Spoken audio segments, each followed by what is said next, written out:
Straight of Hormuz হচ্ছে এমন একটা খুবই সংকীর্ণ একটা সামুদ্রিক পথ, যেটা আরব উপসাগরকে ওমান উপসাগর এবং আম, আরব সাগরের সাথে সংযুক্ত করে। এবং এই পথ দিয়ে যেসব উপসাগরীয় যেসব দেশগুলো আছে, কাতার, কুয়েত, বাহরাইন, এরপর হচ্ছে আরব আমিরাত, সৌদি আরব, এই সব দেশে উৎপাদিত তেল এবং গ্যাস এই পথের মধ্য দিয়ে পুরো বিশ্বে সাপ্লাই করা হয়। বলা হয়ে থাকে এই পথ দিয়ে বিশ্বের প্রায় 20% তেলের যোগান দেওয়া হয় সারা বিশ্বে।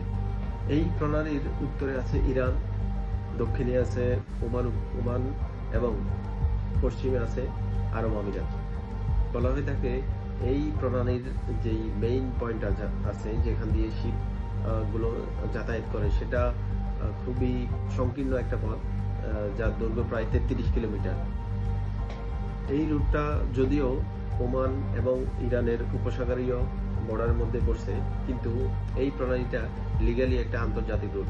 অর্থাৎ সারা বিশ্বের যে সব জাহাজ এই পথ দিয়ে যাবে, তারা লিগালি এই পথ দিয়ে চলাচল করতে পারবে কোনো ধরনের বাধা ছাড়াই।